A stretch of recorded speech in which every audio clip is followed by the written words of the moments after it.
Bagsak ang balikat na bumaba ng ordinary bus ang 14 na taong gulang na si Jo Marie. Isang malaking bag sa likod at traveling bag ang dala niya.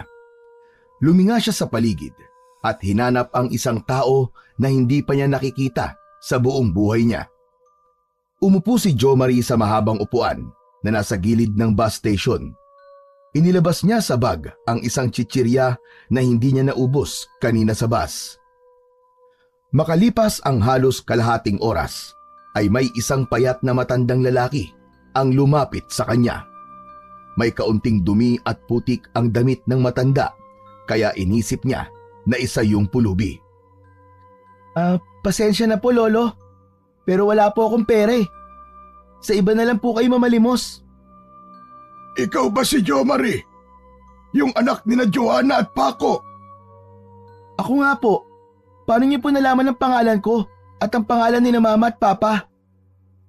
Ako si Tasyo, ang kapatid ng Lolo Marcel mo. Nandito ako para sunduin ka. Naku, sorry po. Ikaw po pala si Lolo Tasyo. Akala ko po kasi namamalimos kayo eh. Naiintindihan kita. Hindi na ako nakapagpalit ng malinis sa damit matapos ko mag-ani ng gulay dahil gahol na ako sa oras. Tara na, mukhang uulan na kaya kailangan na nating makauwi sa bahay. Tahimik na sumunod si Jo Marie kay Lolo Tasyo at sumakay sila sa tricycle na pinara ng matandang lalaki. Habang umaandar ang tricycle papunta sa San Felipe, ay napansin ni Jo Marie ang kakaibang katahimikan ng paligid. Wala halos tao sa mga daan kahit hapon pa lamang. Halos lahat ng bahay na nakita niya ay nakasarado ang mga pinto at bintana. Hindi yun katulad ng syudad na kung saan palaging may mga naglalakad o nagkwekwentuhan sa kalsada.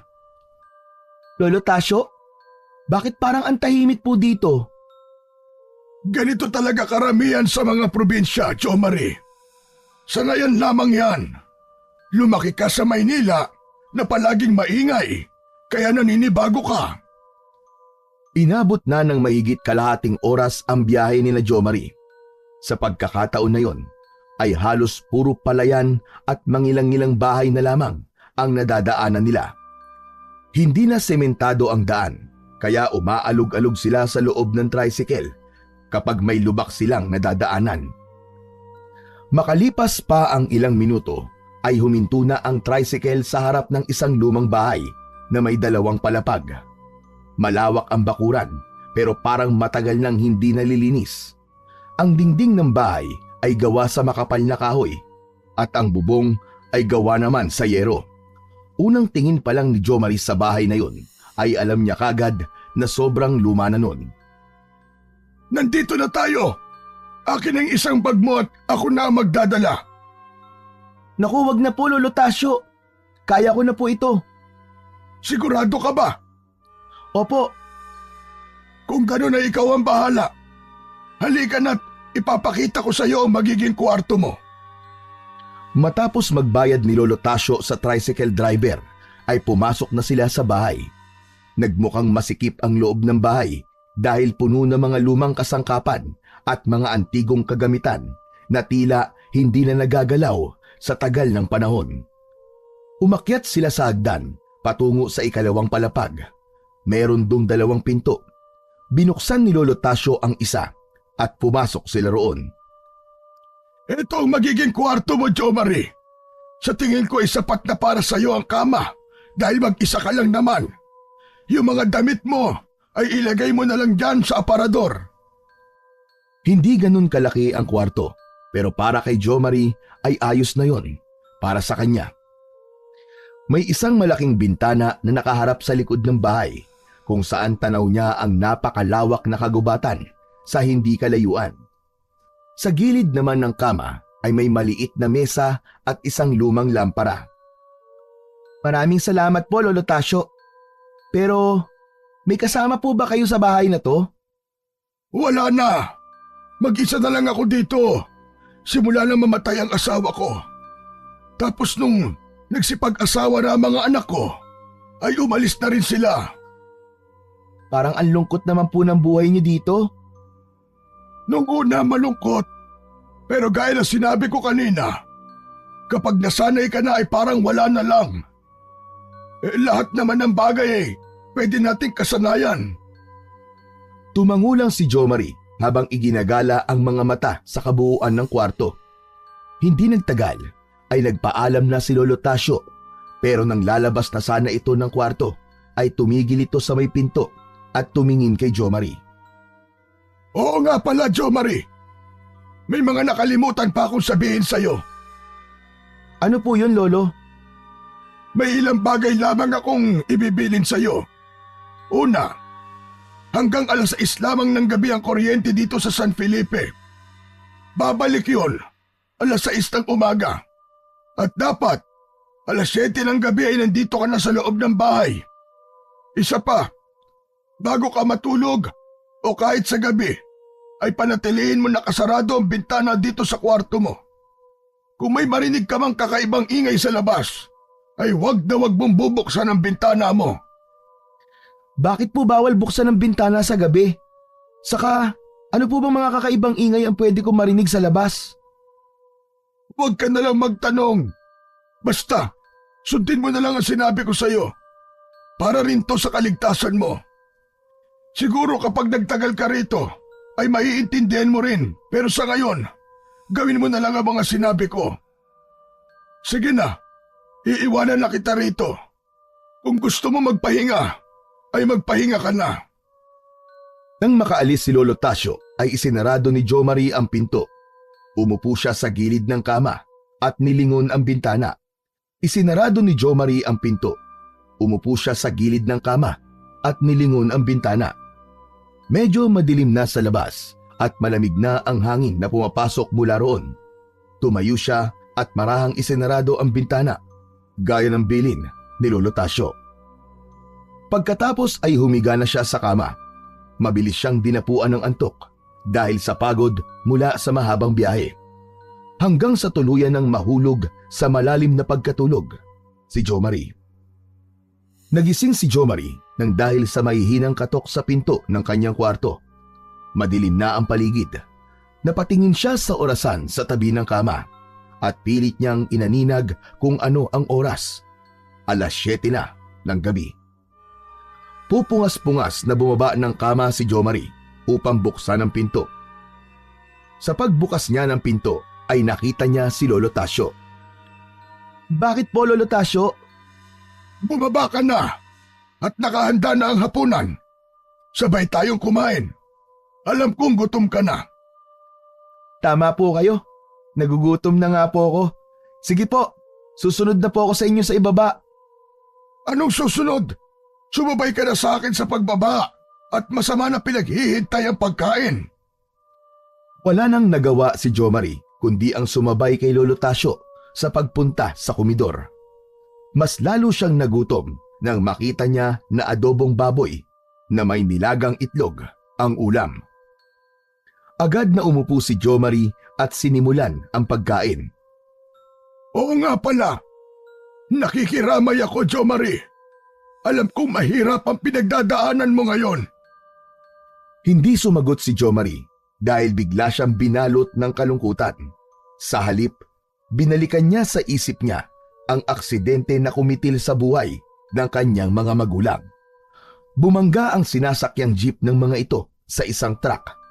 Sa pagkawala ng dalawa, ay nangamba si Jo Marie kung ano na ang mangyayari sa kanya. Napunta siya sa Lolo Marcel niya na tatay niyang kanyang ina. Ngunit masyado nang mahina si Lolo Marcel, kaya nagdesisyon itong kay Lolo Tasio na lamang siya tumira. Kumpara kasi kay Lolo Marcel ay di hamak na mas malakas pa si Lolo Tasio. Pasensya ka na kung nabanggit ko pa. Sa tingin ko hindi ka pa handang pag-usapan yun sa ngayon. Abay teka, maiba ko. Dala mo ba ang lahat ng kailangan mo para makalipat ka sa paaralan dito sa San Felipe?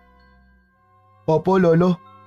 Inasikaso ko na po ang lahat para wala na po ako maging problema. Anong taon ka na nga ulit sa high school? 3rd year na po.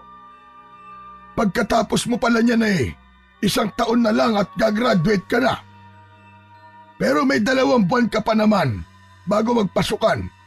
Sulitin mo na ang mga araw na wala ka pang pasok. Matipid na ngumiti na lang si Jo Marie at muli niyang ibinalik ang pansin sa pagkain. Nang matapos ang hapunan, ay tinulungan ni Jo Marie sa pagliligpit ng pinagkainan si Lolo Tasio. Nagpresenta siya na siya na ang maghuhugas ng mga yon, pero ayon kay Lolo Tasio ay magpahinga na lamang muli si Jo Marie sa kwarto. Kinabukasan, matapos mag-almusal, ay nagdesisyon si Jo Marie na mamasyal at maglibot sa San Felipe. Hindi pa siya pamilyar sa lugar, kaya niya yun ginawa. Habang naglalakad, ay napansin niya ang isang puno ng kaimito sa tabi ng daan. Sa taas ng puno ay may nakita siyang 2 binatilyo at dalagita na sa hula niya ay kaedad niya. Abala ang mga yon sa pagkuha ng bunga ng naturang puno. Napaaray si Jo Marie nang may biglang nalaglag na bunga ng kaimito at tumama yon sa kanyang ulo. Hindi naman masakit, ngunit nadurog ang kaimito sa ulo niya. Mabilis na bumaba ang 2 sa puno at nilapitan si Jo Marie. Parehas na may pag-aalala sa muka ang mga yon. Ayos ka lang ba? Hindi ka ba nakabukol? Nako, pasensya na ha. Hindi namin sinasadya. Ito kasi si Irene eh. Sabi ko, hawakan mo na yung kay Mito. Akala ko hawak na niya kaya binitiwan ko. Ako ba talaga ang sinisi mo, Atong ha? Kasalanan mo kasi hindi ka tumitingin kung hawak ko na ba o hindi pa. Alam nyo, wag na kayong mag-away. Okay lang naman ako eh. Hindi ko lang alam kung paano maaalis tong dagta ng kay Mito sa buhok ko. Yan lang ba? Madali lang yan. Lagyan mo lang ng langis o kaya mantika. Yung parte ng buhok mo na may dagta tapos kuskusin mo. Oh, sa'yo na lang pala tong 2 kay Mito. Baka bawi man lang kami sa kasalanan namin sa'yo. Pasensya ka na talaga ha. Tinanggap ni Jo Marie ang kay Mito. Napatingin siya sa 2 at sa tingin niya ay mukhang mababait naman ang mga ito. Hindi pa kita nakikita dito dati ah. Bago ka lang ba rito? Oo, bago lang ako rito sa San Felipe. Doon ako nakatira ngayon sa bahay ni Lolo Tasio. Si Lolo Tasio? Lolo mo si Lolo Tasio? Kaya nga lolo ang tawag niya, di ba? Malamang lolo niya yon. Ikaw talaga Irene oh. Tumigil ka nga dyan. Kapatid ng lolo ko si Lolo Tasio, kaya parang lolo ko na rin siya. Pero bakit naman ang laki ng reaksyon mo nung malaman mong doon ako nakatira kay Lolo Tasio? Kilala kasi siya rito sa San Felipe bilang isang magaling na manunugis nung araw. Anong manunugis? Yun ang tawag sa mga nakikipaglaban sa mga aswang. Sabi ng matatagal ng tao rito sa San Felipe, maraming aswang na napatay noon ni Lolo Tasio. Kaya talagang iginagalang siya rito sa buong San Felipe. Ibig sabihin, may aswang dito sa San Felipe? Bago pa masagot ng 2 ang tanong ni Jo Marie, ay may isang babaeng may edad na ang dumating. Tinawag ng babae si Irene. Pinapauwi na nito si Irene sa bahay. Pasensya na ha. Kailangan ko nang umuwi. Ako rin, uuwi na ako. Baka hinahanap niya ako sa amin eh. Oo nga pala. Anong pangalan yung 2? Ako si Atong. Ito naman si Irene. Jo Marie naman ang pangalan ko. Sige, mag-iingat kayo sa pag-uwi ah. Maraming salamat sa kay Mito. Naglakad na rin pauwi si Jo Marie nang umalis na sina Irene at Atong. Habang naglalakad ay sinimulan niya ang pagkain sa kay Mito. Hindi niya napigilan ang sarili na isipin ang mga sinabi ni Irene at Atong tungkol kay Lolo Tasio. Nagbigay yun sa kanya ng kakaibang interes dahil hindi niya inakala na may ganong nakaraan pala si Lolo Tasio. Habang kumakain ng hapunan sina Jo Marie at Lolo Tasio, ay natutokso si Jo Marie na tanungin si Lolo Tasio tungkol sa pagiging manunugis nito noon. Nais niyang manggaling mismo kay Lolo Tasio ang kumpirmasyon kung totoo yun, kaya naglakas loob na siyang magtanong. Lolo Tasio, may itatanong po sana ako sa inyo eh. Totoo po bang manunugis kayo ng aswang? Sino naman ang nagsabi sa iyo ng tungkol sa bagay na yan, Jo Marie? Sina Atong at Irene po. Nakilala ko po sila kanina habang naglalakad po ako sa labas. Ang sabi pa nga po nila, iginagalang daw po kayo rito sa buong San Felipe. Kasi isa daw kayong mahusay na manunugis. Totoo po ba yun? Huminga ng malalim si Lolo Tasyo at inilapag ang kubyertos. Tumahimik muna ito na parang nag-iisip kung paano sasagutin ang tanong ni Jo Marie. Totoo na isa akong manunugis ng aswang. Pero matagal na akong huminto sa pagiging manunugis. Bakit po kayo huminto? Dahil nanganib na ang buhay ng mga mahal ko sa buhay. Pinatay ng mga aswang ang asawa ko bilang paghihiganti sa akin. Kaya natakot na rin ang mga anak ko. Umalis sila dito sa San Felipe para makaiwas sa panganib. Yun ang totoong dahilan kung bakit ako iniwanan ng mga anak ko. May tanong ka pa ba, Jo Marie? Wala na po. Hindi na nagtanong pa si Jo Marie. Naramdaman niya na hindi gusto ni Lolo Tasyo na sabihin sa kanya ang mga bagay na yon. Pero napilitan na lang itong sagutin ang tanong niya. Marahil ay masakit pa rin para rito ang pangyayaring yon. Kaya tila hirap pa rin itong pag-usapan ang parte na yon ng nakaraan. Isang oras matapos ng hapunan ay bumalik si Jo Marie sa kanyang silid. Humiga siya sa kama at pumikit. Subalit kahit anong pilit niya ay hindi niya magawang makatulog. Pakiramdam niya ay namamahay pa rin siya. Bumangon siya mula sa kama at nagpasya na maglakad-lakad sa loob ng bahay. Pagkalabas ni Jo Marie ng kwarto niya ay napansin niya kagad ang isang pinto na katapat ng kanyang silid. Hindi niya yun pinansin nung una, pero sa sandaling yun ay tila may nagtulak sa kanya na pasukin ang naturang silid. Kinuha niya muna ang lampara sa kwarto niya at sinindihan yun gamit ang posporo. Lumapit siya sa pinto, pinihit niya ang seradura at binuksan ang pinto na yon. Pumasok si Jo Marie at nakita niyang puno yun ng mga lumang gamit. Sa kapal ng alikabok doon ay nahinuha niya na matagal nang hindi nalilinisan ang silid na yon. Sa gitna ng silid ay napansin ni Jo Marie ang isang parehabang kahon na gawa sa bubog. Lumapit siya roon at tiningnan ang laman ng nasabing kahon. Isang pares ng arnis ang nakita niya sa loob. Pinagmasdan niyang mabuti ang arnis at napansin niya ang mga kakaibang ukit doon na tila mga simbolo. Habang iniisip niya kung ano ang kahulugan ng mga simbolo, ay biglang bumukas ang pinto at pumasok si Lolo Tasyo. Jo Marie, iho! Anong ginagawa mo rito? Lolo Tasyo, kayo po pala. Nakakagulat naman po kayo. Kasi po, di po kasi ako makatulog kaya nag-ikot-ikot muna ako rito sa loob ng bahay nyo. Hindi mo dapat pinapasok ang kwartong ito, Jo Marie. Maraming sagradong bagay dito na hindi pwedeng hawakan ng ibang tao, maski na ikaw. Pasensya na po kayo, Lolo Tasyo Hindi ko po kasi alam eh. Sige na, lumabas ka na sa silid na ito at matulog ka na sa kwarto mo. Walang nagawa si Jo Marie kundi sumunod sa sinabi ni Lolo Tasyo. Tahimik siyang lumabas ng silid pero sa loob niya ay may bumabalot sa kanyang kuryosidad. Nais niyang malaman kung ano-anong bagay ang sagrado sa silid na yon at kung bakit bawal hawakan ng ibang tao ang mga bagay na yon. Ngunit kung merong isang bagay sa silid na yon na talagang pumukaw sa atensyon ni Jo Marie ay walang iba kundi ang arnis. Nang makabalik na si Jo Marie sa sariling silid, ay hindi siya mapakali. Humiga na siya at pinilit na matulog. Pero patuloy na bumabalik sa isip niya ang nakita niyang arnis. Pagkagising ni Jo Marie kinaumagahan ay bumaba na siya sa komedor. Naroon na si Lolo Tasyo. Nahiya siyang batiin ang matanda dahil sa nangyari noong nakaraang gabi. Kumain ka na, Jo Marie! Tahimik na nagtimpla ng kape si Jo Marie. Kumuha siya ng pandesal at pinalamanan yun ng itlog. Pasensya ka na pala kagabi kung napagtaasan kita ng boses.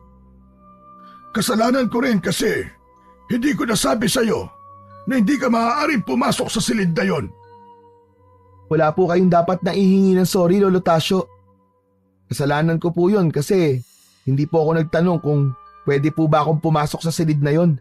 Hindi man lang po ako nagpaalam sa inyo. Alam ko na magtatanong ka kung bakit hindi ka maaaring pumasok doon. Kaya ngayon pa lang ay ipapaliwanag ko na sa'yo. Karamihan kasi sa mga gamit na naroon ay gamit ko nung ako'y manunugis pa. Yun ang dahilan kung bakit nasabi kong sagrado ang mga yon at hindi pwedeng hawakan ng ibang tao. Naiintindihan ko na po ngayon, Lolo Tasyo. Pero total ay napag-uusapan na rin po natin. Gusto ko na rin pong itanong kung isa po ba sa mga gamit nyo yung arnis po na hawak-hawak ko nung makita nyo ako? Oo. Sa lahat ng mga gamit ko noon laban sa aswang, ang arnis na yon ang pinakamakapangyarihan sa lahat. Espesyal sa akin ang arnis na nakita mo, Jo Marie. Ibig po sabihin, meron kapangyarihan ng arnis? Saka bakit po espesyal yon para sa inyo, Lolo?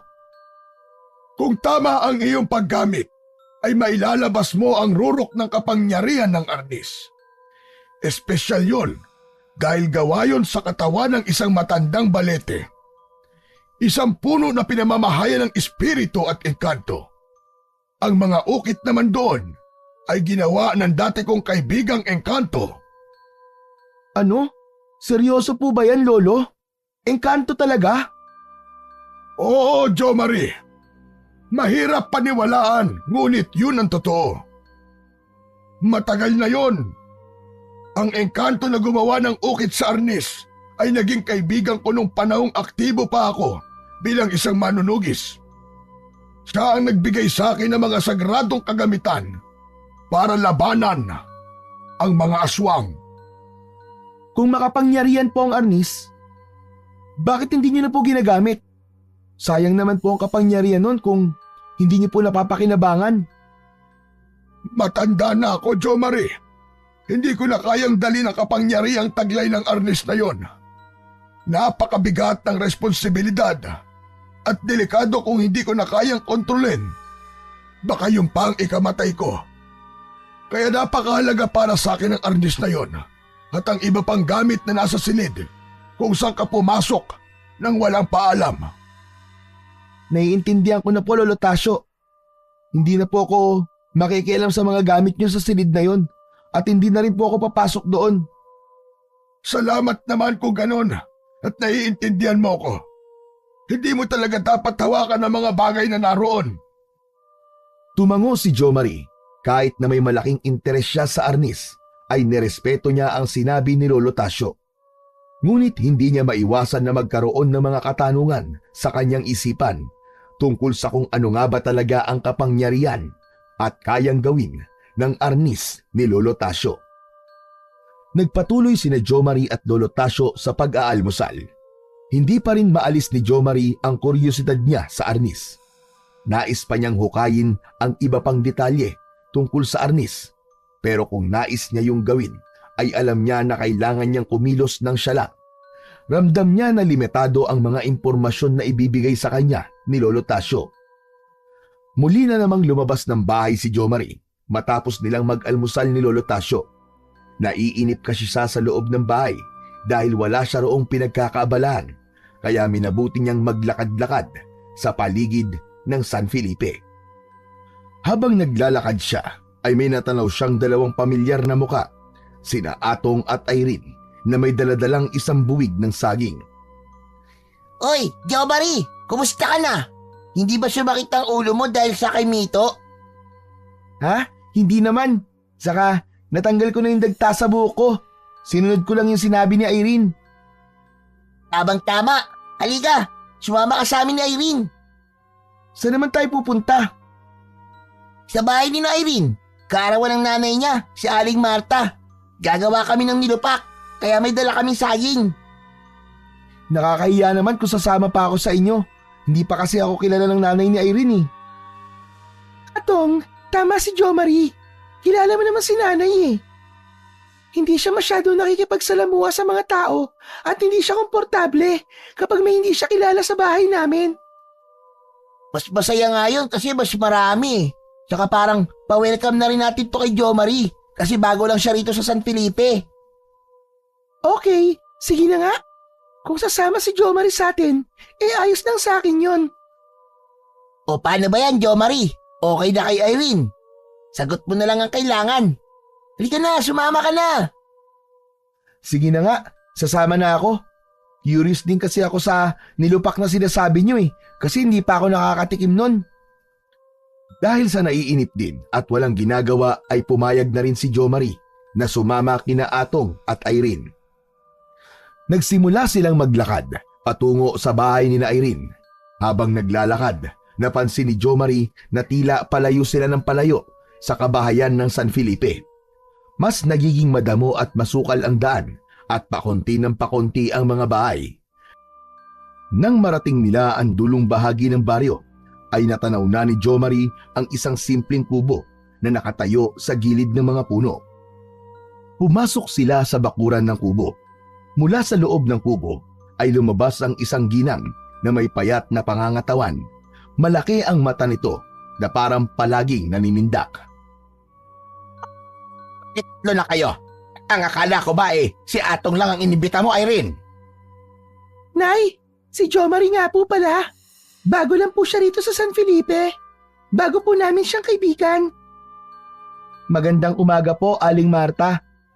Happy birthday po. Tumango si Aling Marta at muling pumasok sa loob ng kubo.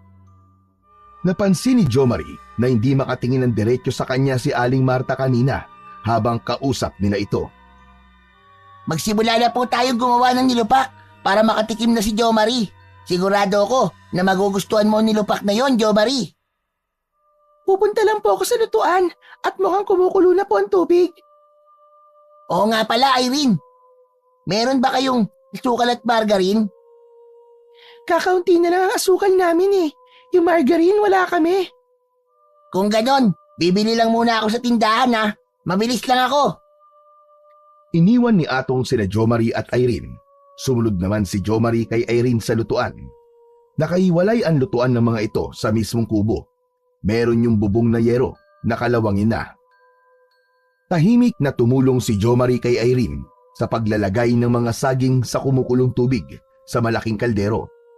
Manaka-naka ay sumusulyap siya kay Irene at napansin niya na parang balisa ito. Okay ka lang ba, Irene? Hindi ka na dapat nagpunta rito sa San Felipe, Jo Marie. Ha? Bakit naman? Hindi ligtas ang lugar na ito para sa mga kagaya mong tayo. May mga aswang dito, Jo Marie. Marami na ang umalis dito dahil sa mga aswang.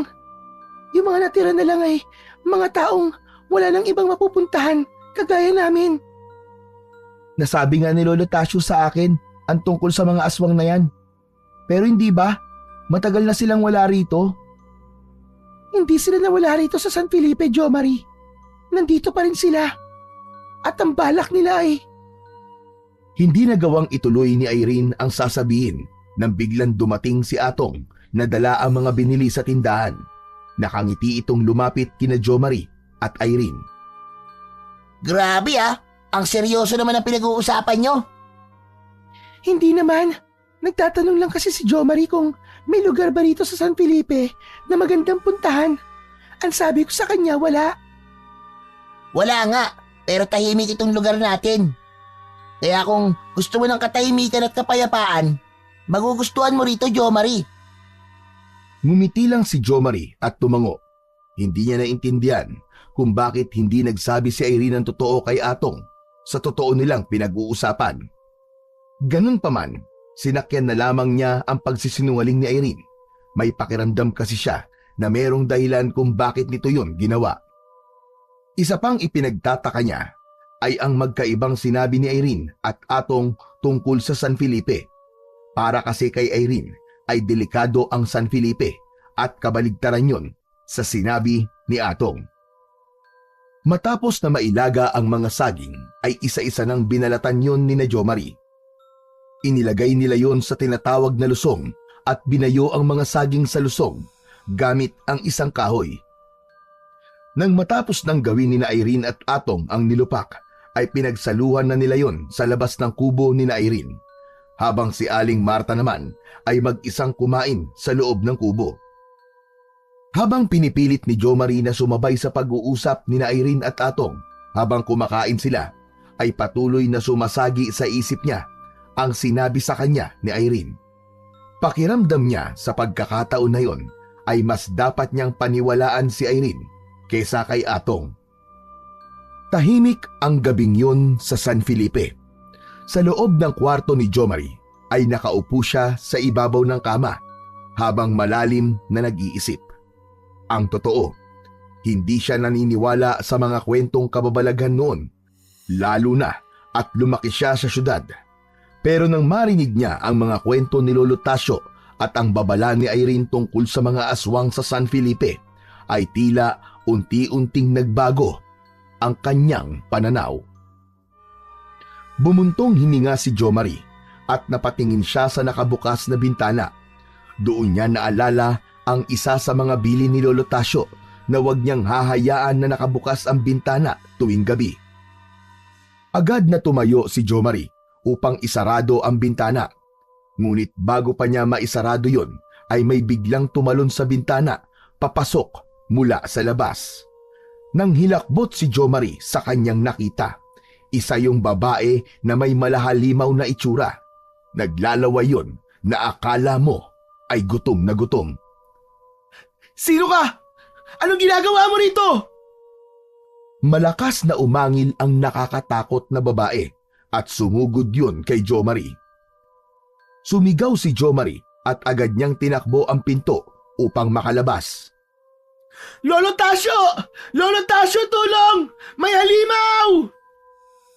Nang hahawakan na ni Jo Marie ang seradura ng pinto, ay naramdaman niya ang pagbaon ng matutulis na kuko ng nilalang na yon sa kaliwang braso niya. Kinalmot siya nun at muli siyang napasigaw ng dahil sa labis na sakit. Sa puntong yon, bumukas ang pinto ng kwarto ni Jo Marie. Pumasok si Lolo Tasio, dala ang isang pares ng arnis. Walang pag-aatubiling sumugod si Lolo Tasio at hinarap ang nakakatakot na nilalang. Mabilis ang mga galaw ni Lolo Tasio. Halatang sanay na sanay ito sa paggamit ng arnis. Malakas na inihampas ni Lolo Tasio ang arnis sa katawan ng nilalang. Tila natakot ang nilalang na yon, kaya nang magkaroon ito ng pagkakataon ay mabilis itong tumalon sa bintana upang tumakas. Lumapit naman si Lolo Tasio sa bintana at agad nito yung isinarado. Hindi makapaniwala si Jo Marie na buhay pa siya ng mga sandaling yon. Ang buong akala niya ay mapapatay na siya ng nilalang na biglang pumasok sa kanyang silid. Nakasiksik siya sa isang sulok habang sapu-sapo ang sugat sa braso. Hindi ba sabi ko sa'yo ay huwag mong bubuksan ang bintana sa gabi? Tignan mo nangyari. May aswang na nakapasok. Aswang po ang nilalang na yon? Oo, tama ka. Hintayin mo ko rito at kukuha ako ng panggamot dyan sa sugat mo. Nang lumabas ng kwarto si Lolo Tasio, ay natulala si Jo Marie. Yun ang unang beses na nakakita siya ng totoong aswang, kaya hindi niya alam na isa palang aswang ang pumasok sa kwarto niya. Pagbalik ni Lolo Tasio ay dala na nito ang isang first aid box.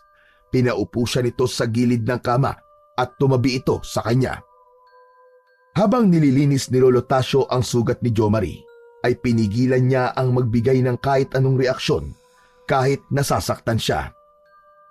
Sorry po Lolo Tasio nakalimutan ko pong isarado yung bintana. Wala na tayong magagawa. Nangyari na ang hindi dapat nangyari. Magsilbing aral sana sa ito, Jo Marie. Ngayon alam mo na kung bakit sinabi ko na dapat mong isarado ang mga pinto at bintana tuwing gabi. Ang akala ko po ba ay wala nang aswang dito sa San Felipe? Ang totoo ay nandito pa rin sila. Nagtatago sila at kung minsan ay nagpapanggap na mga normal na tao sa umaga. Pero sa pagkagat ng dilim, doon na nila inilalabas ang gutom na halimaw na nasa loob nila. Kung ganon, totoo po pala ang sinabi sa akin ni Irene na may aswang pa rin po dito sa San Felipe. Yun po ang sinabi sa akin ng bago kong kaibigan. Tama siya. Matagal na silang bahagi ng lugar na ito. Hanggang ngayon ay umaatake pa rin sila. Pero hindi na kagaya noon na halos gabi-gabi ay nambibiktima sila. Kung delikado po pala rito, bakit hindi po kayo umalis dito? Sa kabila ng madilim na bahagi ng lugar na ito, ay mahal ko pa rin ang San Felipe, Jomari. Dito ko na gustong bawian ng buhay. Kung ako lang ang masusunod, hindi ko papayagang dito ka tumira. Pero wala na akong magagawa dahil alam kong wala ka ng ibang mapupuntahan at hindi ko rin kayang pabayaan kang mag-isa. Maraming salamat po, Lolo Tasyo. Sa narinig ni Jomari mula kay Lolo Tasyo, ay tila may kumurot sa kanyang puso. Sa kabila ng minsan na pagiging seryoso at mahigpit ni Lolo Tasyo, ay naramdaman niya ang tunay na malasakit nito sa kanya. Unti-unting lumambot ang kanyang damdamin para sa matanda. Pagkatapos malinis ang sugat, tumayo na si Lolo Tasyo at kinuha muli ang arnis na nakasandal sa gilid ng kama. Ngunit nang naglakad na ito palabas ng kwarto, ay napansin ni Jomari na tila nanginginig ang matanda. Itinukod ni Lolo Tasyo ang isa nitong kamay sa gilid ng pintuan na para bang mabubuwal ito. May pag-aalalang nilapitan ni Jomari ang matandang lalaki. Lolo, ayos lang po ba kayo? Ayos lang ako. Huwag kang mag-alala. Epekto lang ito ng paggamit ng arnis. Hindi na kasing tibay ng dati ang katawan ko. Kaya nga sinasabi ko sa iyo, hindi ko na kaya ang ganitong laban. Nako, pasensya na po kayo kung kinailangan niyo pong gamitin ang arnis para iligtas ako. Hindi naman kita maaaring pabayaan, Jomari. Sa mga sitwasyon na kagaya ng nangyari kanina, ay wala akong magagawa kundi ang lumaban at gamitin ang arnis. Sige na, magpahinga na tayong dalawa.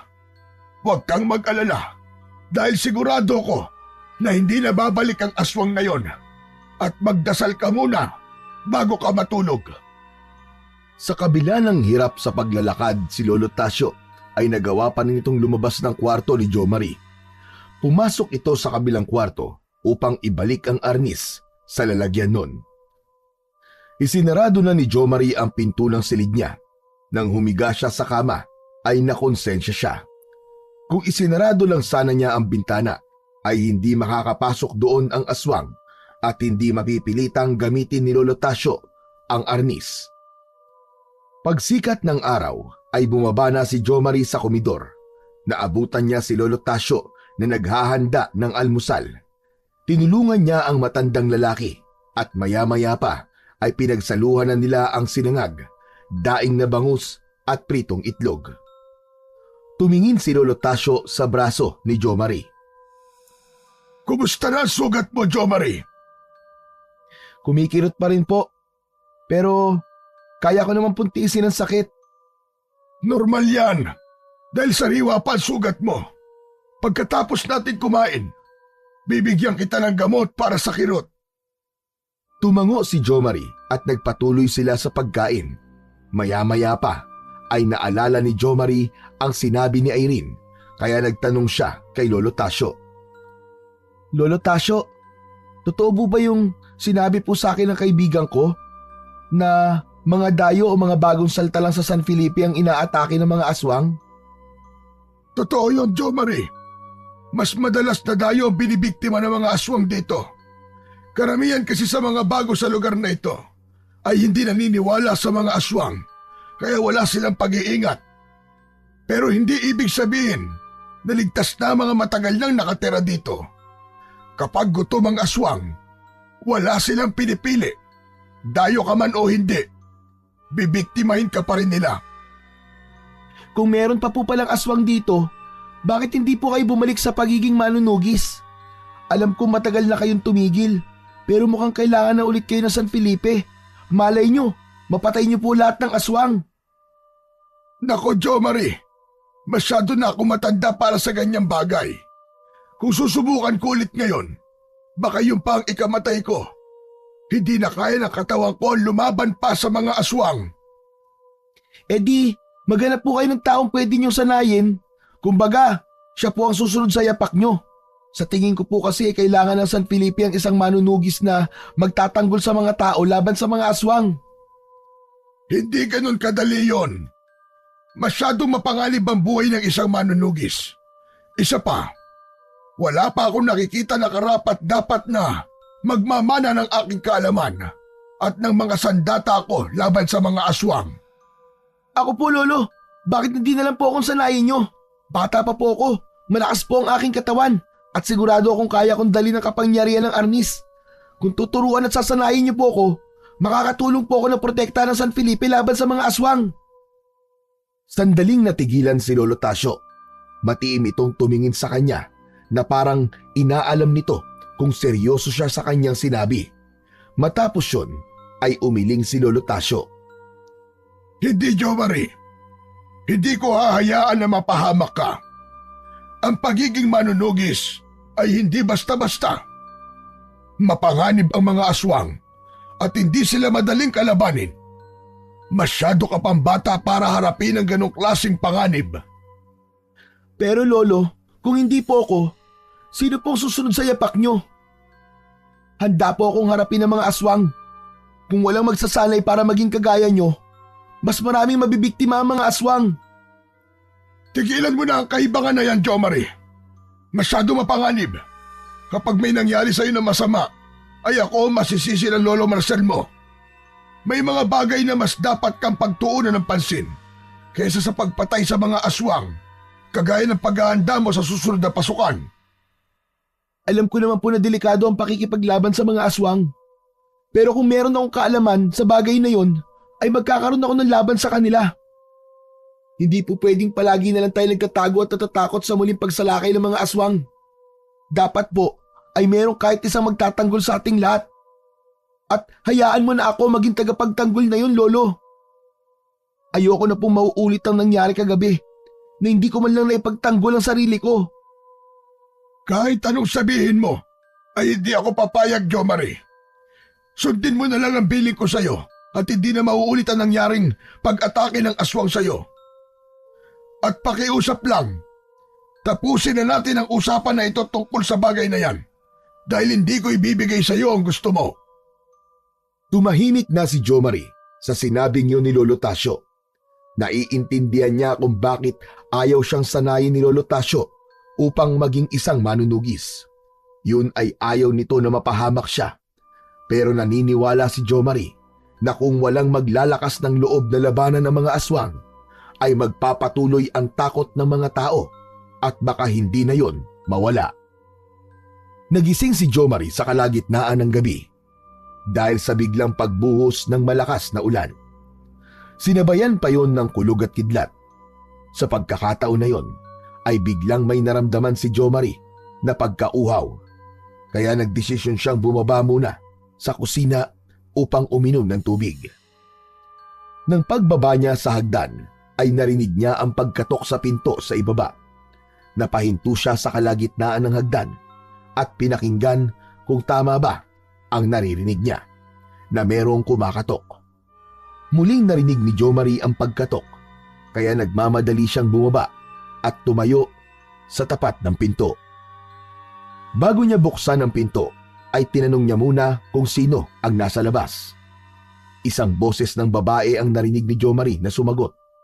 Nakiusap ang babae kay Jomari na baka pwede itong pumasok kasama ang anak nito na sanggol pa. Basang-basa na raw ang mga ito ng ulan at baka magkasakit daw ang anak nito. Agad na umiral ang maawaing puso ni Jomari. Hindi na siya nagdalawang isip dahil ang tanging nasa isip niya lang ay ang matulungan ang babae at ang anak nito. Akmang aalisin niya na ang kandado ng pinto nang magulat siya sa pagsigaw ni Lolo Tasio. Lumingon siya at nakita niya ang matandang lalaki na nagmamadali sa paglapit sa kanya. Mariin na hinawakan ni Lolo Tasio ang kamay niya nang makalapit ito ay inilaliw yun sa kandado. Ano ginagawa mo, Jomari? Huwag mong bubuksan ang pinto! Sa gulat ni Jomari ay hindi siya nakapagsalita. Inilapit ni Lolo Tasio ang bibig nito sa pinto at malakas ang boses na kinausap ang babaeng nasa labas. Umalis ka! Hindi kami malilinlang ng kagaya mo! Biglang tumawa ng malakas ang babae sa labas at sinabi nito na hindi na magagawang pigilan ni Lolo Tasyo ang mangyayaring ritual sa kabilugan ng buwan. Maya-maya pa ay narinig na nila ang yabag ng babae na palayo sa pinto. Lolo, bakit po pinaalis niyo siya? May dala po siyang sanggol. Nakakaawa naman po. Wala naman sigurong masama kung papapasukin natin sila kahit hanggang sa tumila lang po ang ulan. Iska lang ninlangin ng babaeng yon. Dahil isa siyang aswang. Hindi totoo na may dalas ng sanggol. Hinila ni Lolo Tasyo si Jo Marie papunta sa bintana. Bahagya yung binuksan ni Lolo Tasyo at sinabihan nito si Jo Marie na silipin ang babaeng nasa labas. Sumilip naman kagad si Jo Marie at naaninag niya ang isang tao na naglalakad palabas ng bakura nila. Nakasuot yun ng itim na kapa na may saklob sa ulo. Hindi niya nakita na may dalang sanggol ang babae. Marahang isinara ni Jo Marie ang bintana. Tama ka, Lolo Tasyo. Wala nga siyang dalang sanggol. Dahil nais niyang makapasok dito sa bahay, Jo Marie. Ano po ba siya? Magnanakaw? Hindi ka ba nakikinig sa sinabi ko? Aswang siya, Jo Marie. Isang nilalang ng gabi. Gusto niya makapasok dito upang kunin ang makapangyarihang arnis. Pero bakit gustong kunin ng aswang ang makapangyarihang arnis niyo, Lo? Hindi po ba ginawa yan na panlaban sa kanila? Tama ka. Pero kapag napunta sa maling kamay ang arnis, ay maaari nitong gamitin sa kasamaan. Sinabi ng isa kong kaibigang aswang na may gagawing ritual ang mga aswang dito sa San Felipe sa susunod na pagbilog ng buwan. Kapag natuloy yun, mas magiging malakas sila at walang makakapigil sa kanila. Ang San Felipe ay tuluyan ng mapapasailalim sa kapangyarihan nila. Ano pong kinalaman ng makapangyarihang arnis sa ritual na yon, Lolo? Kailangan nila ang kapangyarihan ng arnis para mas maging malakas sila sa pamamagitan ng ritual na yon. Taon-taon ay ginagawa nila ang ritual na yon tuwing ika-5 o ika-6 na pagbilog ng buwan ng taon. At kapag ginamit nila ang makapangyarihang arnis sa ritual, ay hindi ko na makakayanang isipin pa kung gaano sila magiging kalakas, Jo Marie. Huminga ng malalim si Jo Marie at nahihiyang napayuko. Patawad po, Lolo. Muntik na po ako malinlang ng aswang. Akala ko po talaga nangangailangan po siya ng tulong. Huwag mong masyadong sisihin ang sarili mo. Kaya maging aral sa iyo ang pangyayaring ito na hindi lahat ay dapat mong pagkatiwalaan. Minsan, kung sino pa ang inaakala mong kakampi mo, ay siya pa pala ang totoo mong kalaban. Tahimik na tumango si Jo Marie nang masiguro nila na wala na ang babae ay saka lamang sila bumalik sa kani-kanilang kwarto upang matulog. Kinabukasan ng umaga ay kasama ni Jo Marie sina Irene at Atong. Kahit sobrang init ay umakyat pa rin sila sa puno ng kaimito upang kumuha ng bunga doon. Nang marami-rami na silang nakuha ay inilagay nila yon sa malaking plastik. Nag-aya si Irene na magtungo sa burol upang doon nila kainin ang mga kaimito na sinang-ayunan naman nila Jo Marie at Atong. Pagdating sa burol ay umupo sila sa malawak na damuhan habang nasa ilalim sila ng malaking puno. Habang kumakain ay napansin ni Jo Marie na nakatingin si Irene sa benda niya sa braso. Ano yung nasa braso mo, Jo Marie? Ito ba? May aswang kasi na umatake sa akin sa kwarto ko nung isang gabi. Nanlaki ang mga mata ni Irene at Atong. Hindi makapaniwala ang dalawa sa sinabi ni Jo Marie. Ano? Aswang? Paano ka nakaligtas? Siguro lumabang ka, no? Siguro napatay mo pa. Hindi. Natakot lang ako. Si Lolo Tasyo nagligtas sa akin. Ginamit niya ang makapangyarihang arnis niya para mapalayas ang aswang. Sayang nga kasi hindi pa niya napatay . Ang mahalaga ay buhay ka at hindi ka masyadong nasaktan. Narinig ko na yung kwento na yan tungkol doon sa makapangyarihang arnis ni Lolo Tasyo. Ang sabi, Yun daw ang pinakamalakas na kagamitan ni Lolo Tasyo sa pakikipaglaban sa mga aswang nung araw. Tama ka, Atong. Lahat ng gamit ni Lolo sa pakikipaglaban sa mga aswang ay nakatago sa isang silid sa bahay. Nung una ko nga nakita ang arnis na yon, nagkaroon na kagad ako ng interes dun eh. Pero pinagbawalan ako ni Lolo Tasyo na pakialaman ng mga yon, kaya hindi ko man lang nahawakan. Ang swerte mo naman, Jo Marie, kasi nakita mo na yung makapangyarihang arnis. Alam niyo ba na noon pa man gusto ko na talaga makita yung arnis na yun ni Lolo Tasyo? Jo Marie, pwede bang makita rin namin yung arnis na yun? Gusto namin makita ni Irene. Oh, bakit pati ako idadamay mo, Atong? Ayoko nga, no? Sigurado ako may dahilan si Lolo Tasyo kung bakit niya tinatago yung mga gamit niya. Nan lang naman natin hindi natin nahawakan yun. Yung kasi ang pinakatanyag na gamit ni Lolo Tasyo, kaya para sa akin, ay isang karangalan kung makikita yun ng personal. Kaya parang awa mo na, Jo Marie. Hayaan mo na kami makita makapangyarihang arnis.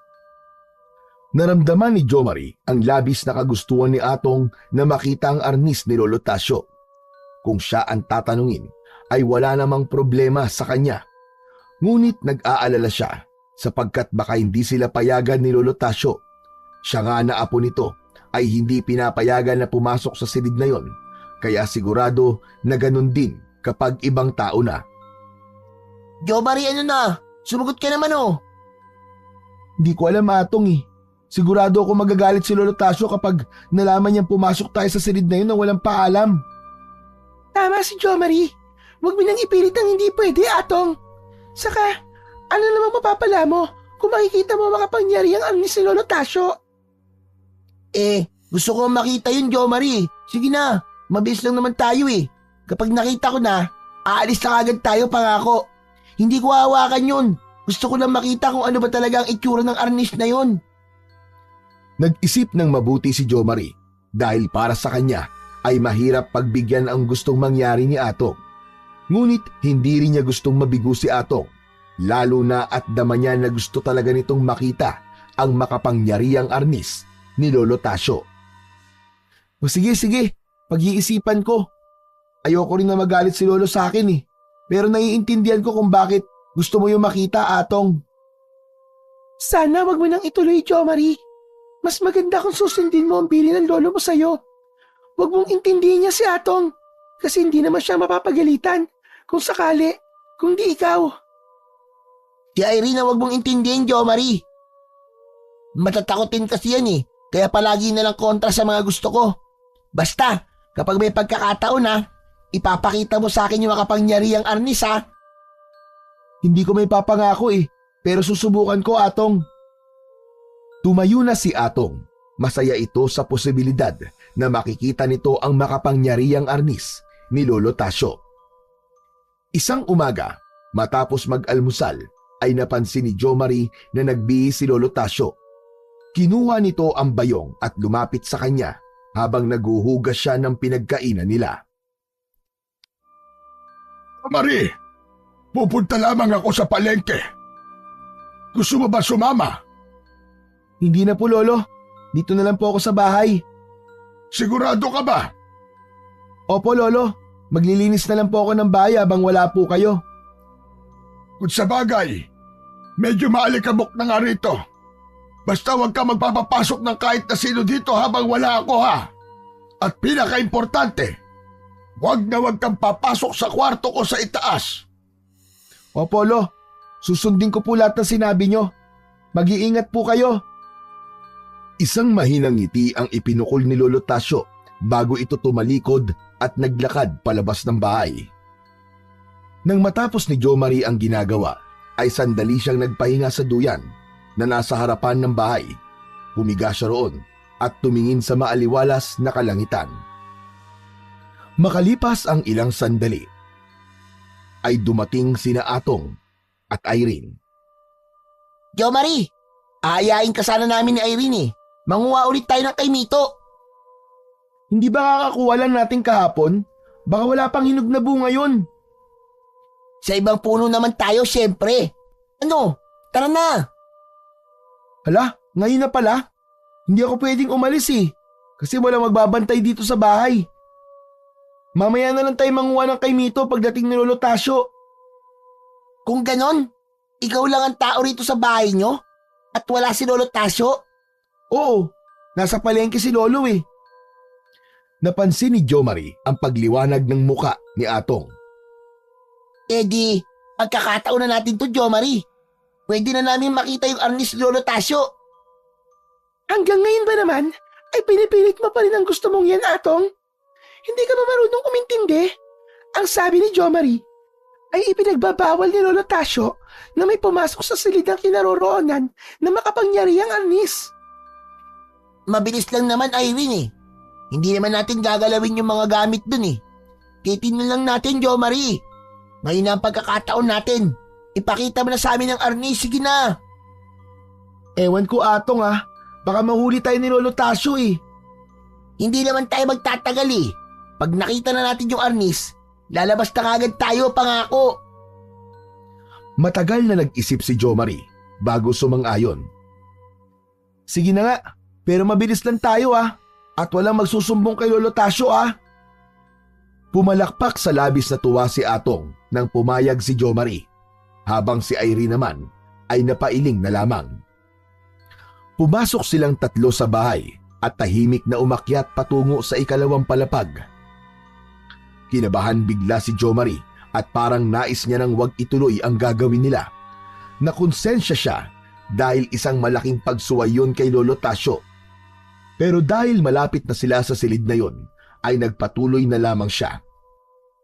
Parang hinahalukay ang kaba sa sikmura ni Jomari habang tinatahak nila ang pasilyo papunta sa kwarto. Pagdating nila sa tapat ng pinto ng silid, ay marahan na binuksan yon ni Jomari. Naunang pumasok si Jomari habang nakasunod sina Atong at Irene. Itinuro ni Jomari sa dalawang kaibigan ang kinaroroonan ng makapangyarihang arnis. Agad na lumapit doon si Atong at bakas sa mukha nito ang labis na pagkamanga habang nakatingin doon. Si Jomari at Irene ay nasa likod ni Atong. Grabe, Jomari. Ang ganda nga pala ng arnis na to. Ang ganda ng mga nakaukit sa kanya. Saka, nararamdaman ko ang kapangyarihan niya kahit hindi ko siya hawak. Oh, ngayon nakita mo na makapangyarihang arnis. Lalabas na tayo, Atong. Lumayo si Atong sa arnis pero hindi pa ito lumabas. Iginala nito ang mata sa kabuuan ng silid. Isa-isa nitong tiningnan ang iba pang gamit na naroon, kagaya ng mga itak, buntot ng pagi at iba-ibang klase ng kutsilyo. Wow! Ang dami palang gamit ni Lolo Tasyo dito. Grabe! Isipin mo, lahat to ay ginagamit niya laban sa mga aswang. Halatang aliw na aliw si Atong habang tinitingnan ang mga gamit. Pero si Jomari ay hindi na mapakali. Lumabas siya ng silid upang sumilip sa ibaba. Nais niyang matiyak na hindi pa dumarating si Lolo Tasyo. Nang matiyak niyang wala pa ang kanyang lolo, ay bumalik siya sa loob ng kwarto at hinila si Atong. Atong, lumabas na tayo. Baka dumating na si Lolo. Oo na. Ito na nga eh, lalabas na. Sa wakas ay nakumbinsi na rin ni Jomari si Atong. Lumabas sila ng kwarto. Bago isarado ni Jomari ang pinto, ay nakita pa niya ang makapangyarihang arnis sa lalagyan nito. Nagmamadali silang lumabas ng bahay at hanggang doon ay malaki pa rin ang ngiti ni Atong. Tila nakahukay ito ng maraming gito sa itsura nito. Siguro naman ay makakatulog ka na ngayon kasi napagbigyan na kita, Atong. Salamat, Jomari ah. Sa wakas, nakita ko na rin yung arnis. Ang lupit talaga. Ngumiti lang si Jomari. Masaya siya dahil napasaya niya si Atong. Pero sa loob niya ay meron siyang pagsisisi dahil sigurado siya na kapag nalaman yun ni Lolo Tasyo ay labis siyang magagalit sa kanya. Nang dumating si Lolo Tasyo ay wala na si Jomari. Hindi ipinahalata ni Jomari sa matandang lalaki na may ginawa siyang bagay na labis nitong ikakagalit. Kinabukasan ng umaga ay nagising si Jomari sa malalakas na katok sa pinto ng kanyang silid. Nagtaka siya nang marinig niya ang galit na boses ni Lolo Tasyo. Jo Marie! Jo Marie, bumangon ka riyan! Bilisan mo! May pagtatakang bumangon si Jo Marie at mabilis na binuksan ang pinto. Bumungad sa kanya ang galit na muka ni Lolo Tasyo. Bakit po, Lolo Tasyo? Nasaan ang arnis ko? Napakurap si Jo Marie. Nanlamig siya at tila umurong ang dila niya. Nagkaroon siya ng hinala na baka nalaman ni Lolo Tasyo na may ibang tao siyang pinapasok sa silid kung saan nakalagay ang mga gamit nito laban sa mga aswang. Walang akong besta titigan, Jo Marie. Tinatanong kita, nasaan ang makapangyarihang arnis? Nasa kabilang kwarto po. Hindi po ba doon yung nakalagay? Bigla siyang hinila ni Lolo Tasyo papunta sa kabilang kwarto. Pagkapasok nila roon ay napanganga si Jo Marie nang wala na sa babasaging kahon ang makapangyarihang arnis. Hindi siya makapaniwala sa kanyang nakita. Hala! Nasaan po ang arnis, Lolo? Ako ang dapat magtanong niyan sa'yo, Jo Marie. Ikaw lang ang iniwan ko rito kahapon. Kinuha mo ba? Hindi ko po kinuha ang arnis, Lolo. Alam ko po kung gaano kahalaga yun sa inyo. Kaya hindi ko po yun nanakawin. At hindi po ako magnanakaw. May pinapasok ka bang ibang tao sa bahay na ito habang nasa palengke ako kahapon? Huwag kang magsisinungaling sa akin, Jo Marie. Napayuko si Jo Marie. Ramdam niya ang mapanuring tingin ni Lolo Tasyo. Sa sandaling yon ay tinalo na siya ng kanyang konsensya kaya nagsabi na siya ng totoo. Pinapasok ko po sina Atong at Irene pero sigurado po ako, Lolo, na bago kami lumabas ng kwarto ay nandito pa rin na makapangyarihang arnis. Kausapin mo mga kaibigan mo. Tanungin mo kung may alam sila. Baka isa sa kanila ang kumuha. Bilisan mo! Nanginginig na tumango si Jo Marie at agad na tumalima sa utos ni Lolo Tasyo. Mabilis siyang lumabas ng bahay. Ang unang lugar na pumasok sa isip niya ay ang puno ng kaimito kung saan sila madalas tumambay. Tama nga ang hinala niya. Nakita niya sina Atong at Irene na nakaupo sa ilalim ng puno habang kumakain ng kaimito. Agad na lumapit si Jo Marie sa dalawa. Oh, Jo Marie, halika. Sabayan mo kami sa almusal namin ni Irene. Wala kasing pagkain sa bahay kaya ito na lang ang panlaman ko ng tiyan ko. Niyo ba kung nasa na makapangyarihang arnis ni Lolo Tasyo? Nawawala kasi yun eh. May pagtatakang nagkatinginan sina Irene at Atong. Hindi ko alam, Jo Marie. Pero hindi ko yun kinuha ha. Wala akong interes doon. Itong si Atong ang tanungin mo. At siyang gustong-gusto na makita yon. Atong! Jo Marie, hindi ko yung kinuha ah. Nang lumabas tayo ng kwarto, naroon pa rin yung arnis. Alam kong nakita mo rin yun. Pero seryoso ba? Nawawala talaga ang makapangyarihang arnis ni Lolo Tasyo? Oo, Atong. Ginising ako ni Lolo para ipakita na wala ang arnis. Pasensya na kayo sa mga tanong ko ah. Inutusan lang kasi ako ni Lolo Tasyo pero alam ko naman na wala sa inyo ang kumuha nun. Nagpaalam na si Jo Marie kina Irene at Atong. Bagsak ang balikat na bumalik siya kay Lolo Tasyo. Pagdating niya sa bahay ay nakita niya si Lolo Tasyo na nakatayo sa sala.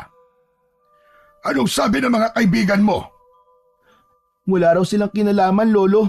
At naniniwala po ako sa sinabi nila. Sumunod ka sa akin sa itaas at meron akong ipapakita sa'yo. Hindi na nagawang magtanong ni Jo Marie dahil agad na naglakad si Lolo Tasyo pabalik sa ikalawang palapag ng bahay. Sinundan niya ito hanggang sa silid kung saan dating naroon ang arnis. Tumayo si Lolo Tasyo sa tabi ng nakabukas na bintana. Alam ko na kung paano nawala ang makapangyarihang arnis. Paano po, Lolo? Tingnan mo to. Nakabukas ang bintana. Sa tingin ko ay dito pumasok ang magnanakaw. Kanina ko lang ito napansin dahil nataranta agad ako nang makita ko na wala ang arnis. Pero ang mas malala, wala na rin yung agimat na nakasabit sa bintana. Ang agimat na yon ang nagbibigay ng proteksyon sa silid na ito para walang aswang na makapasok dito. Kaya sigurado ako, na aswang ang kumuha sa arnis ko, Jomari. Lolo, hindi namin ginalawang agimat. Tiningnan lang namin yung mga gamit dito eh. Wala po kaming hinawakan ni na Irene at Atong. Sigurado po ako sa bagay na yon. Hindi na nagsalita pa si Lolo Tasyo. Ramdam ni Jomari ang takot sa pagkawala ng arnis, lalo na't sinabi noon ni Lolo Tasyo na hindi pwedeng mapunta sa maling kamay ang makapangyarihang arnis dahil kahit ginawa yun na panlaban sa kasamaan ay maaari pa ring magamit yon sa hindi tamang bagay. Maghapon na nag-isip sina Jomari at Lolo Tasyo sa kung sino ang maaaring kumuha sa makapangyarihang arnis. Hanggang sa dumilim na ay wala pa rin silang nakuhang kasagutan. Kinagabihan, habang tahimik na kumakain ng hapunan sina Lolo Tasyo at Jomari, ay nakarinig sila ng katok sa pinto. Nagtaka si Jomari dahil noon lamang may pumuntang tao roon ng ganung oras. Nagkatinginan pa sina Jomari at Lolo Tasyo hanggang sa narinig nila ang boses ng taong nasa labas ng bahay. Jomari! Lolo Tasyo! Pakibuksan po ang pinto! Si Irene yun, Lolo! Agad na tumayo si Jomari upang buksan ang pinto para kay Irene. Pagbukas niya ng pinto ay nakita niya si Irene at hindi siya makapaniwala nang makita na hawak ni Irene ang makapangyarihang arnis. Oh Irene, bakit nasa iyo ang arnis? Pwede bang sa loob na tayo mag-usap, Jomari?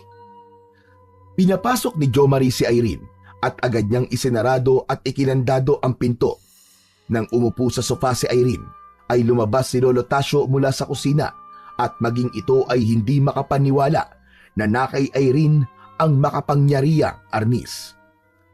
Tumayo si Irene at ibinalik kay Lolo Tasyo ang arnis. Paano napunta sa'yo makapangyarihang arnis, Irene? Ang nanay ko pong si Marta. Siya po ang kumuha ng arnis. Matagal ko na pong alam na aswang siya. Nakita ko na lang po sa bahay ito, kaya palihim ko pong kinuha para ibalik dito. Ibig mo sabihin, aswang ang nanay mo? Kaya pala nakita ko siya sa bahay niyo eh. May kakaiba ako naramdaman sa kanya. Oo, Jomari. Aswang ang nanay ko. Pero hindi siya ang tunay kong nanay. Nung 1 taon ko lang nalaman yon, ninakaw niya pala ako sa tunay kong ina. Narinig ko siya noon habang may kausap siyang aswang din. Hindi makapagsalita si Jomari. Hindi siya makapaniwala na meron palang ganong kwento si Irene. Nakatingin lang siya kay Irene habang naghintay ng iba pa nitong sasabihin. Si Marta ay ang itinuturing na pinuno ng mga aswang dito sa San Felipe. Alam ko na meron silang gagawing ritual sa susunod na pagbilog ng buwan. Ang sabi ni Marta, ako raw ang iaalay sa makapangyarihang arnis para makuha nila ang kapangyarihan nito. Kapag nangyari yon, magiging napakalakas na mga aswang dito sa lugar natin. Bakit ka naman nila iaalay sa arnis? Ang sabi niya, may mahalaga raw akong papel sa ritual. Isa raw akong espesyal na uri ng bata na magbibigay ng pinakamalakas na kapangyarihan sa arnis. Kapag ako raw ang inalay, magiging makapangyarihan din ako. Pero napahinto si Irene sa pagsasalita at tila hirap na itong ipagpatuloy ang kwento. Napahagulgul na lamang si Irene. Sige lang, Irene. Ilabas mo lang yan. Magpatuloy ka sa pagsasalita kapag kaya mo na. Ulit ko po. Narinig ko ulit si Marta na may kausap na aswang sa labas ng kubo namin. Doon ko nalaman ang totoo. Kapag inalay ako sa makapangyarihang arnis, ay kukunin ito ang buhay ko. Mamamatay ako. Kailangan daw ibuhos ang lahat ng dugo ko sa arnis para gumana ang ritual. Alam ko na hindi niya sinabi sa akin ang totoo dahil alam niyang hindi ako papayag. Kaya mo ba ibinalik dito ang arnis, Irene? Opo, Lolo Tasyo. Hindi ko kayang hayaan silang gawin yun sa akin. Gusto kong pigilan ang ritual, kaya kinuha ko ang arnis kay Marta at dinala dito sa inyo.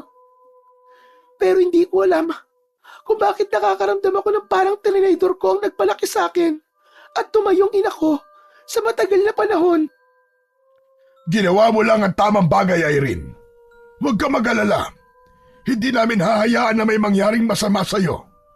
Maaari ka manatili dito sa bahay ko dahil mas ligtas ka rito. Maraming salamat po, Lolo Tasyo. Pero ang ipinagtataka ko lang, paano nawala ang agimat sa bintana sa silid kung saan nakalagay ang arnis? Sigurado ako na si Irene at Atong lang ang pumasok doon. Natigilan si Jo Marie at nagkatinginan sila ni Irene. Isang bagay ang bigla nilang napagtanto. Si Atong!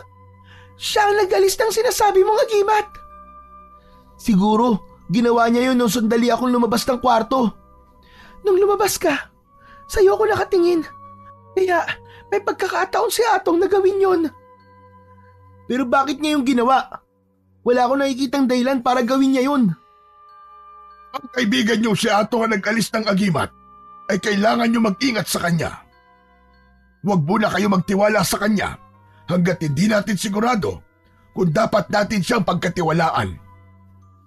Naramdaman ni Jo Marie ang bigat ng sitwasyon nila pero hindi niya inalis ang kaunting pag-asa na magiging maayos din ang lahat. Ngayon na nasa kanila na ulit ang makapangyarihang arnis, kailangan nilang siguraduhin na hindi na yun muling mawawala at higit sa lahat, kailangan nilang pigilan ang ritual na isasagawa nila Marta dahil sa susunod na gabi na ang kabilugan ng buwan. Bago sila matulog ay pinagplanuhan muna nila ang mga susunod nilang hakbang. Kinabukasan, maaga pa lang ay nagpunta na sina Jo Marie at Irene sa bahay ni Atong. Pagdating nila roon, nakita nila si Atong na naglilinis sa harap ng bahay. Oh, ang aga nyo naman. Mangunguha ba tayo ng kay Mito? Atong, nakita na namin na makapangyarihang arnis. Napansin agad ni Jo Marie ang bahagyang pagkagulat ni Atong, ngunit mabilis nitong binago ang reaksyon nito sa pagiging masaya. Talaga? Paano? Saan nyo nakita? Saka na namin sasabihin sa'yo. Pero wala si Lolo Tasyo sa bahay ngayon. Gusto bang makita ulit ang arnis? Aba, oo naman. Gusto ko makita kung totoo ngang nakuha nyo na ang arnis. Baka mamaya, nagbibiro lang kayo eh. Iniwanan ni Atong ang ginagawa nito at sumama ito kina Jo Marie at Irene sa bahay ni Lolo Tasyo. Pagdating nila roon ay dumiretso kagad sila sa silid kung saan nakalagay ang makapangyarihang arnis. Nagulat si Atong nang makita nito na nandoon si Lolo Tasyo. Mabilis na isinarado ni Jo Marie ang pinto. Teka, akala ko ba wala si Lolo Tasyo dito? Kailangan kitang makausap, Atong. At gusto ko, lahat ng sasabihin mo ay totoo. May itatanong ako sa iyo, Atong. Ikaw ba ang nag-alis ng agimat sa bintana sa silid na ito? Hindi po ako, Lolo Tasyo. Bakit ka naman po gagawin yun? Kung hindi mo aaminin ang totoo, sasabihin ko sa buong San Felipe na kasabwat ka ni Marta sa pagnanakaw ng makapangyarihang arnis. Alam na naming lahat na nandito na aswang si Marta. Namutla si Atong at ilang segundo itong hindi nakapagsalita. Maya-maya pa ay nangilid na ang mga luha nito. Parang awa mo na, Lolo Tasyo. Huwag mong sabihin sa mga tao na kasabwat ako ni Aling Marta. Aamin na ako. Oo, ako nag-alis ng agimat. Pero hindi ko ginusto yun. Si Aling Marta ang nag-utos sa akin. Bakit mo sinunod ang utos ng aswang na yon, Aber? Tinatakot niya po ako eh. Ang sabi niya, papatayin niya po ang buong pamilya ko kapag hindi ko sunod ang mga utos niya. Patawarin niyo po ako. Hindi ko talaga gustong mapunta sa kamay ni Aling Marta makapangyarihang arnis. Salamat sa pagiging matapat mo, Atong. Ano pa ang sinabi ni Marta sa'yo? Ano pang nalalaman mo sa mga plano niya? Ang sabi po niya ay isasama niya ako sa ritual mamayang gabi sa gubat. Isa raw po ako sa iaalay niya para sa ritual. Kung ganon, hindi lang pala si Irene ang iaalay sa ritual. 2 tao ang kailangan nilang ialay para sa ritual na yon. Patawad po, Lolo Tasyo. Natakot lang ako para sa pamilya ko. Pangako, gagawin ko po ang lahat para makatulong sa inyo. Ayoko pong matuloy ang ritual. Mabuti at alam mong may mali sa ginawa mo. Ngayon, Atong, kailangan natin pigilan si Marta bago pa sila muling lumakas matapos ang ritual. Pero hindi po ba wala na kay Marta ang makapangyarihang arnis? Ibig sabihin po ay hindi na nila magagawa ang ritual. Itutuloy pa rin ni Marta ang ritual kahit wala ang arnis. Ang ritual na isasagawa nila ay magbibigay pa rin sa kanila ng lakas. Kapag naging matagumpay sila, maaaring mas lumakas pa ang mga aswang. At kapag mas malakas na sila, baka magkaroon na sila ng lakas ng loob na kunin na makapangyari ang arnis. Kaya habang hindi pa sila sobrang lakas, kailangan na natin silang paslangin lahat. Kinagabihan, nakita ni Jo Marie na bilog ang buwan. Gaya ng ipinangako ni Atong na tutulong ito sa kanila, ay nagpunta ito sa bahay ni Lolo Tasyo ng gabing yun. Kailangan nating maging handa sa laban natin ngayong gabi. Hindi tayo sigurado kung ilang aswang ang haharapin natin, pero hindi natin hahayaang magtagumpay ang mga aswang ngayong gabi. Inilabas ni Lolo Tasyo ang mga armas na matagal na nitong itinatago. Una niyang inabot ang 2 buntot ng pagi, kina Atong at Irene. Para sa inyo ito, mabisa ang buntot ng pagi laban sa mga aswang.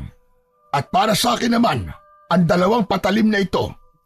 Pinalakas ito ng espesyal na ritual, kaya tiwala ako na magagamit ko ito ng maayos. Ano po ang gagamitin kong armas, Lolo Tasyo?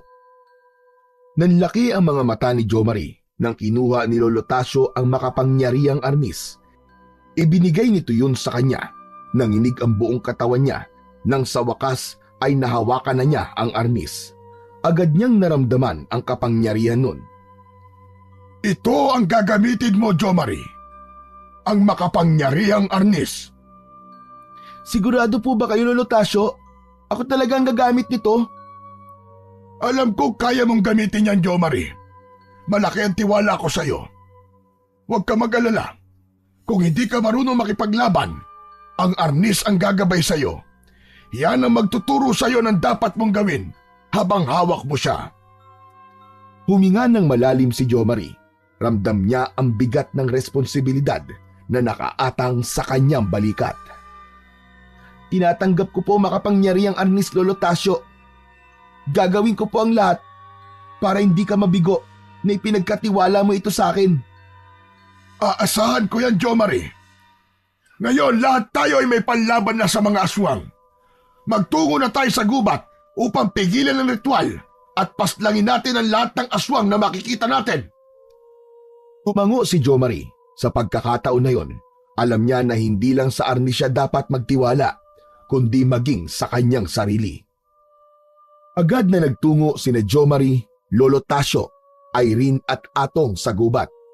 Kinakabahan si Jo Marie, ngunit mas malaki ang determinasyon niya na talunin ang mga aswang upang maging ligtas na ang San Felipe sa banta ng mga aswang. Sa gitnang bahagi ng gubat, nakita nila ang isang malawak na bakanting lupa na napapalibutan ng mga puno. Nakita nila roon ang mga aswang na nakapalibot sa isang nakakatakot na altar. Meron doong 2 babae na nakatali ang mga kamay at paa. Alam ni na Jo Marie na yun na ang iaalay ni na Marta sa ritual na isasagawa ng mga aswang sa gabing yun. Sa isang iglap, sabay-sabay silang sumugod sa mga aswang. Matapang na hinarap ni Lolo Tasyo, Irene at Atong ang mga aswang, habang si Jo Marie naman ay si Marta ang unang hinarap. Aling Marta! Mga walang hiya kayo! Hindi nyo mapipigilan ang ritual! At yung hawak mong arnes, makukuha ko yan at kami ang magiging pinakamalakas na aswang! Di ka namin hahayaang magtagumpay! Matatapos na ang kasamaan nyo ngayong gabi! Nag-anyong aswang si Marta at agad ditong sumugod kay Jo Marie. Mabilis na naiwasan ni Jo Marie ang pag-atake ni Marta. Namangha naman siya dahil naramdaman niya na ginagabayan siya ng makapangyarihang arnis sa kung paano siya kikilos. Nang lumagpas si Marta ay agad niyang hinampas ng sabay ang arnis sa likod nito. Sa lakas ng paghampas ni Jo Marie ay sumuka ng dugo si Marta. Ngunit hindi sumuko si Marta at tila mas lalo pa itong naging mas mabangis. Mabilis ang galaw ni Marta, ngunit mas mabilis naman ang arnis ni Jo Marie. Sa bawat pagkakataon na nasasaktan si Marta ni Jo Marie, ay umaalingaw-ngaw ang mga sigaw nito na pinaghalong sakit at galit. Sa bawat hampas ni Jo Marie ng arnis na tumatama sa katawan ni Marta, ay mas lumalakas ang loob niya hanggang sa naramdaman niya na oras na para tapusin si Marta. Sa muling pagsugod ni Marta sa kanya, ay sinalubong ni Jo Marie si Marta at itinarak niya ang makapangyarihang arnis sa dibdib nito. Bumaon ang arnis sa dibdib ni Marta. Nang hugutin niya yon, ay napaluhod ito at padapang bumagsak sa lupa. Wala ka naman palang binatbat eh. Napakahina mo. Pagkatapos mapabagsak si Marta, tumulong si Jo Marie kina Lolo Tasio, Irene at Atong. Gamit ang arnis, isa-isa niyang pinatay ang natitirang mga aswang. Marami silang napaslang, ngunit may ilan ding nagawang tumakas. Nang mawala na ang mga aswang, ay pinakawalan na ni Jo Marie ang dalawang babae na muntik nang maialay para sa ritual ng mga aswang. Matapos ang lahat ng yon, napatingin si Jo Marie kay Lolo Tasio na nakangiti sa kanila. Napigilan natin ang ritual at wala na si Marta. Napakahusay niyong tatlo. Pinahanga niyo ako. Maraming salamat po sa gabay niyo sa amin, Lolo Tasio. Hindi po namin ito magagawa kung hindi dahil sa inyo. Pagkatapos ng matinding laban sa mga aswang, ay bumalik sina Jo Marie, Irene, Atong at Lolo Tasio sa bahay nito. Pare-pareha silang pagod, ngunit kasama sa pagod na yon ang tagumpay at katotohanan na ligtas na ang San Felipe sa mga aswang. Kung hanggang kailan ay wala pang nakakaalam sa kanila. Lumapit si Jo Marie kay Lolo Tasio upang ibalik na rito ang makapangyarihang arnis. Lolo Tasio, ito na po ang makapangyarihang arnis. Maraming salamat po dahil ipinagkatiwala niyo po ito sa akin. Isang malaking karangalan po ito sa akin, Lolo Tasio. Hindi mo na yan kailangang ibalik sa akin, Jo Marie. Po, ano pong ibig niyo sabihin? Nakita ko ang husay mo sa paggamit ng arnis kanina. Oras na para tuluyan kong ipagkatiwala sa iyo ang makapangyarihang arnis. Ipinakita mo ang lakas ng loob mo at ang puso mo sa laban. Ikaw ang karapat-dapat na mga laga ng makapangyarihang arnis. Pero Lolo Tasio, paano kung hindi ko magamit ito ng tama? Huwag kang mag-alinlangan sa sarili mo, Jo Marie. Napatunayan mo na kanina ang sarili mo. Huminga ng malalim si Jo Marie at marahang tumango. Ramdam niya ang tiwala ni Lolo Tasio at sa puntong yun, nagsimula na siyang maniwala sa kanyang sarili. Hinawakan niya ang arnis ng mas mahigpit at sa pagkakataon na yon ay tuluyan niya ng tinanggap ang tungkulin na kakambal ng makapangyarihang arnis. Matapos ang lahat ng nangyari, ay tuluyan ng naging ligtas ang San Felipe mula sa mga aswang. Natalo si Marta at napigilan ang ritual. Tuluyan ng ipinaubaya ni Lolo Tasio ang makapangyarihang arnis kay Jo Marie. Ipinagkatiwala niya ito bilang simbolo ng paniniwala sa kakayahan ni Jo Marie na pangalagaan ang San Felipe mula sa anumang banta ng mga aswang. Si Irene naman ay nanirahan na sa bahay ni Lolo Tasio. Samantala, mas naging matibay pa ang pagkakaibigan ni Jo Marie, Irene at Atong. Sa kabila ng nagdaang laban, alam ni Jo Marie na hindi pa yon ang huling pagsubok na makakaharap nila. Pero alam nila na masanda na silang harapin ang anumang darating na kaguluhan basta magkakasama sila at merong pagkakaisa.